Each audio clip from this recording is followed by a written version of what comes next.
If you're anything like me, you must have noticed that there are so many free and open source software available these days for animation, game development, 2D art, video editing, and pretty much anything you can think of. But despite that, corporate companies refuse to use them and instead choose options that are more expensive and sometimes even less viable. What is it about these open source software that makes them so hard for companies to use? Well, the answer to that might not be as simple as you think, and it might not even be the fault of these companies. For one, studios, film productions, and pretty much any sane person on earth will prioritize time over money. Open source tools often, and by often I mean pretty much always, lack support. If a studio were to pick up a tool and use it for their project, they would be constantly under the risk of running into an error and not having any support team to turn to. And if you know corporate productions and studios, the word that they hate the most is risk. Unreliability is probably the biggest issue of open source software. There are many other minor issues as well. Development teams also make these projects entirely unstable and unreliable. These are often developed by individuals contributing code voluntarily. These volunteers can come and go whenever they want. This freedom often comes at the cost of discipline. Moreover, these contributors can contribute to any feature they want. If they are passionate about a feature, they can contribute to it. If they don't want to work on a specific feature, it can stay outdated for years. This lack of discipline or balance between all of the development often can lead to the doom of a project. Luckily, most of the projects are funded by the community and they hire professional developers to bind all the features together. And often these individuals are working together with the federations or the companies handling these projects to actually work in balance. But still, there are many projects who die just because they don't have proper management. This makes the whole open source stay quite unstable and unreliable, and often companies wouldn't want to get their hands dirty with a project that might die out if someone doesn't look out for it. Let's say our software is stable. There's still the issue of getting workers. If you're gonna do something with a tool, you need people who can operate it. There's a term in the industry called industry standard software. If you are an artist who wants to get job, you need to know tools that's used by the most studios and productions, so you have a higher chance of getting jobs. The more options you have, the more the chances you have to get a job. If you're gonna learn something like Blender, there are gonna be really few studios who actually operate using the software, and often you don't get the luxury to actually learn a tool when joining a job. You wanna learn a software that's listed the most in the requirement sections of job listings. But it's the other way around as well. If you're a company looking to hire talented artists for your projects, you also need to consider which software you specialize in. If you're gonna use software like Blender, there's gonna be very few people who are actually talented and specialize in Blender. On the other hand, industry standards softwares like Maya have a huge list of people who are learning it. It's a continuous loop of thinking what you are required to do. That's why I call it the industry standard software paradox. Paradox. Okay. The thing is, this will end eventually, but over time, people will make exceptions. But it's not gonna happen overnight, so you'll have to wait for that. And eventually, it will happen. While we're talking about companies that use pre-made software, what about productions who develop their own software, like Pixar Animations who have their own proprietary software?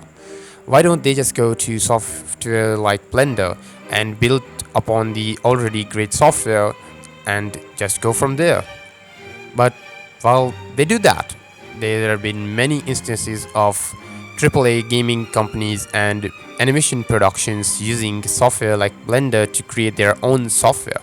Well, Blender doesn't make it as easy. Blender is distributed under the GPL license. GPL license is what I call those old internet videos who ask you to forward it or you will get death. The GPL license has an agreement that any software that's publicly distributed and is developed using the source code of our GPL license software needs to be under the GPL license. which means if you create a software using Blender, you need to distribute it under the GPL license as well. That creates a chain reaction that then you have to make it open source, of course. This really makes for productions to not choose something like Blender to develop their software. There have been many great projects like UPBGE that I love, but they just don't progress because studios don't want to just take a software, create it, modify it, add their techniques to it, spend money on it, and then have to distribute under a license they might not want to distribute it under. This limitation really is holding Blender back. I am not professional, I'm not a lawyer, I'm not an industry professional, but I think that this is a huge bummer. Of course, it has its advantages as well. It helps protect software like Blender from becoming a tool of the corporate.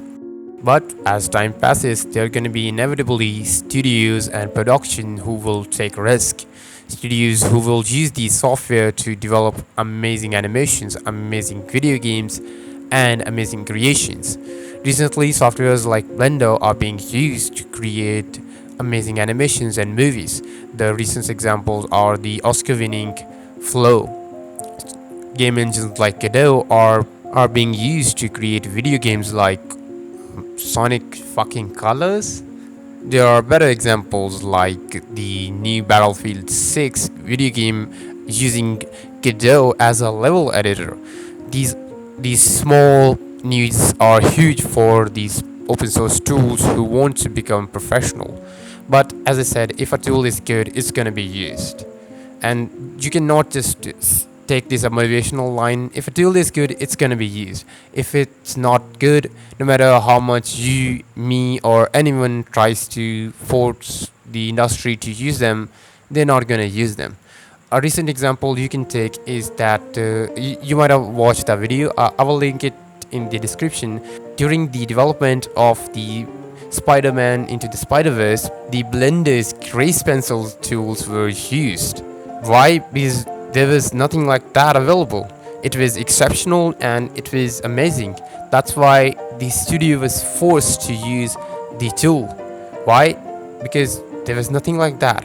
And if there's a day when software like Blender, Godot, any kind of software becomes so capable that the studios and productions have no other choice but to use this software, then they're going to be using it. If you think they're going to be using the software just because it's free, I don't think so. That's not going to happen anytime soon. If you're going to make a software, you need to make it good.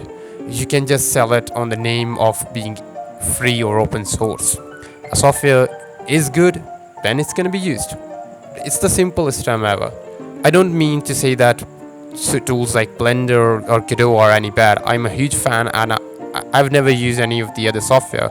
But seeing all of these videos on the internet and talking to professionals who really claim that these software make workflow really easier than Blender or Godot, I do believe that everyone has their own opinion, and I will love to know yours. And I will see you guys in the next one, the worst outro ever. Bye.